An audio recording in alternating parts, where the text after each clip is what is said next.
Hello, Jake Haupert here again, co-founder of the Transformational Travel Council in beautiful Seward Park, Seattle, Washington. And this is episode 3 of our travel and the search for meaning series. Today, I've got Nicole Stratman with us. She is, well, Nicole, why don't you tell us where you're at and just a little bit about yourself. Sure. Well, currently based in Chicago. If anyone else is around, give me a shout. Fairly new to the city, still exploring. But I've been very mobile for a long time now. I'm settling down a little bit.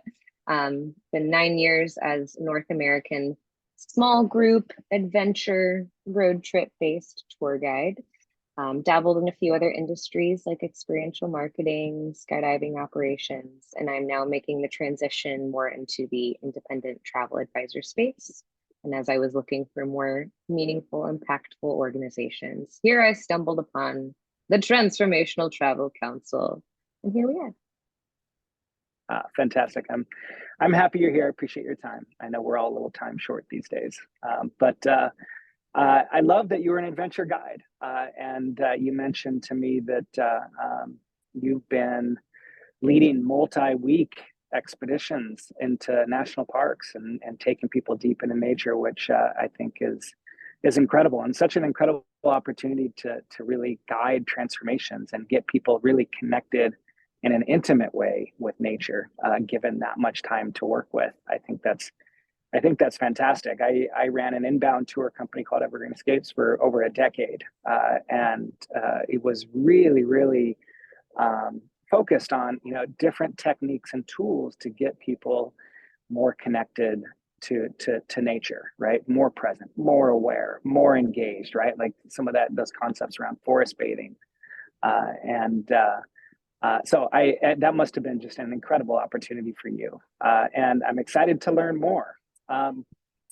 And as we relate to meaning and meaning making, right? So when we are out on in a national park and we are out on a guided adventure, we have these experiences, right? And what do we do with those experiences? Well, we can go through a process that includes reflection, right? Includes some meaning making. What does this mean to me? What does it mean to the places, the people and places that we've encountered? And so, with that, I'll segue into our first question, Nicole, and that is, in your own search for meaning, what is the role that travel has played for you? Absolutely. It's finding perspective. I think becoming more of a global, worldly person will innately open you up to more empathy, understanding, and therefore a desire to actually improve upon not just yourself, but this global connection that we all have, and make you feel more connected to everyone's disposition, everything that's going on. And I think you'll just ultimately be a happier person for it too, if you feel that community. So that's more for, myself. And obviously I hope that's rubbed off a little bit along the way. Yeah, fantastic. Yeah, I mean, it is the pathways through that connection, right? More intentional, meaningful connections just open up, so much of the power of travel and why we travel. With that, as an alumni of our Transformational Travel Design Program, how are you supporting travelers in finding more meaning in travel? Well, I'd say it's kind of an interesting transitionary period for me. So as we've mentioned guiding, I'm actually kind of moving away from the full-time guiding life.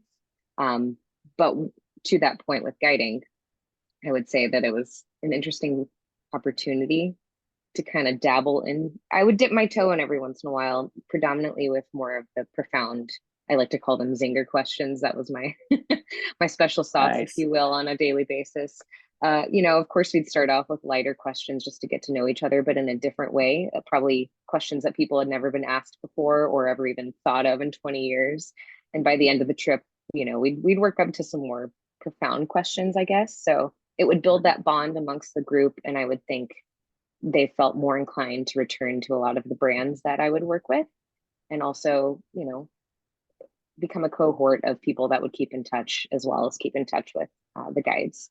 So just having that sense of community, while it was subtle, we were able to, I think, accomplish it over the years with a handful of people that picked up on it.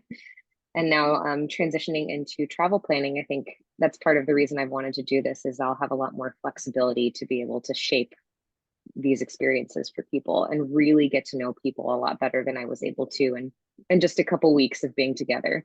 So to actually be able to plan and shape these experiences, they really can be a lot more transformational and bespoke and customized to whatever is going on. So I guess a few ideas that I had before I took the course and then kind of developed during the course was to really lean into what are people doing right now at home and what is this travel experience going to mean for you and how is it going to potentially reshape yourself when you come home. And like, I would love to be able to customize it to where people are living, what they're actually interested in, what are they passionate about, and what would they like to have as actual actionable tangible items when they come home. I mentioned to you before this that I work for a local compost company. A lot of people don't even know they have compost collection services wherever they live. That's an option. And I mentioned to you sustainability and environmental practices are a big part of the core of why I would like to do this. So I think there's a lot of opportunity here. It's actually kind of overwhelming how many routes it could take, but I think that's the beauty of it is I'm a generalist. I love the variety, and I think getting to know people and find out how I can shape their trips based on what they actually care deeply about will be so satisfying and open them up to a whole different layer of travel. So I think Yeah. people are ready for that. They're interested in that, I hope. Yeah, yeah, absolutely. Me too. And there's a good movement on that. I'm very lucky to be part of a group called the Transformation Economy Collaborative, working really closely with Stone Mantle Research and Insights firm, and then also Joe Pine, the author of The Experience Economy, who's an advisor of the Transformational Travel Council.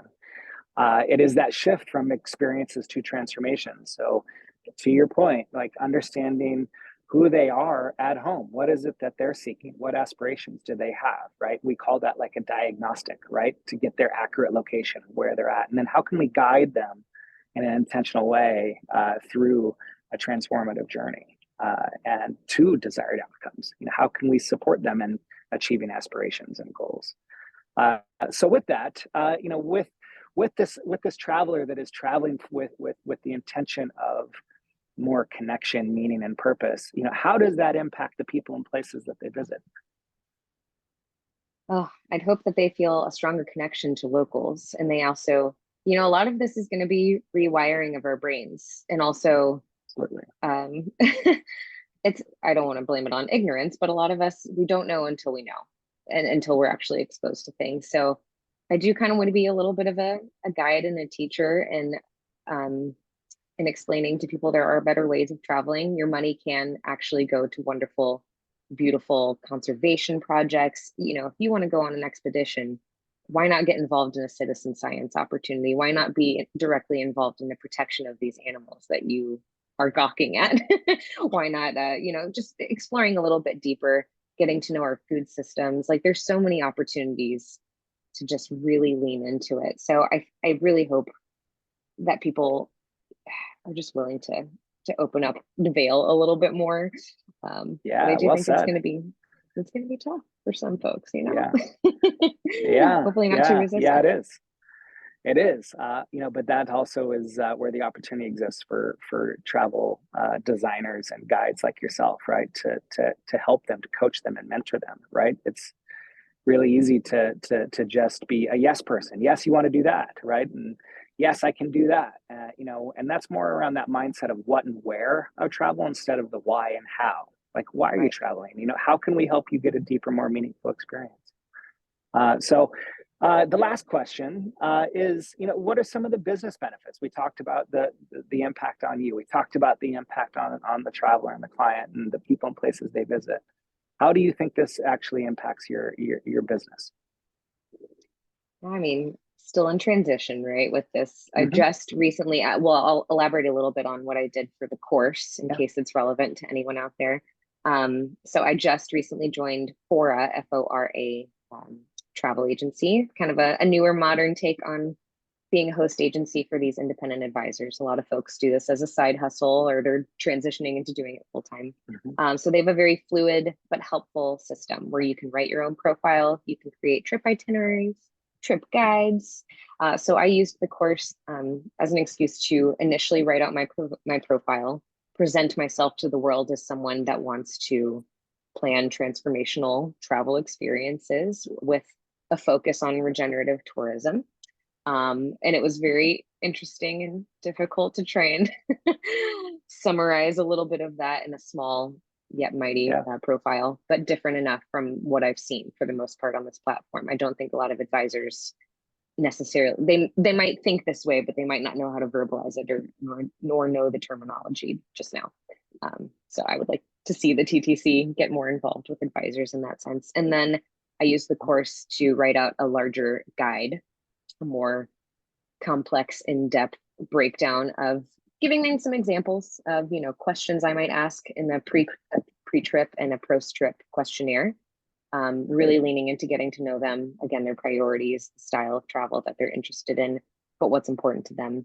And I didn't want to scare people off, but I did, throw in a few of the slightly deeper questions to maybe make them think. If they hadn't been asked these questions before, I don't think they're typical questions that advisors would typically ask. But I hope it's a good small intro into what planning more meaningful experiences could look like. So I'm still testing this out. I'm still writing out my own pre and post trip questionnaires. I'm still evaluating the way I want to present it to people, because I think, again, it's going to be very fluid. Right now we're on a video chat. Some people might enjoy that. Some people might not. Some people may enjoy the interview style. Others may just enjoy the informal phone calls. So I think it's going to be really fluid in how I present this information, how I get to know people better. And I look forward to that variety for sure. But I will say, being in the TTC already has had its benefits. The community, especially the cohort that I was a part of, I can see working and booking activities with all of these different people. I think it's going to be really fascinating hodgepodge, actually. Connect us all. And I would say that it's certainly been impressive. I've had a couple interviews since I took the course, and just chatting with people, they're like, oh, this means you actually care. It really does. It's made a huge difference in the people that I've chatted to. They can tell that I'm taking this seriously, going in a different direction that perhaps other advisors start out with. And I think overall, long term, it will be very beneficial, but I'm still very much exploring what this looks like. Yeah. Wonderful. Yeah, thank you. Yeah, I mean, when you think about, transformation, or, meaning and connection and purpose, and helping clients find that through travel, like, there's so much value in that, right? And that engenders so much loyalty, right? And there's better stories that come of that, right? They're going to have a deeper relationship with you, right? And they're going to come back for the next journey because it was, so impactful. So I applaud you for moving in this direction. I am so excited to have you in our community, our global community of purpose, and looking forward to getting to know you better. I hope to see you at Transcend in Brazil in April. And then we haven't even announced yet, but I'll whisper it. The Modern Elder Academy, a retreat at the Modern Elder Academy in Santa Fe, Mexico. Yeah, that's going to be next October. So hopefully I'll have a chance to meet you face to face. And I want to thank you again for taking the time today to share some of your experience and wisdom. Likewise. Thank you very much. I appreciate you having me. All right. Thanks, Nicole.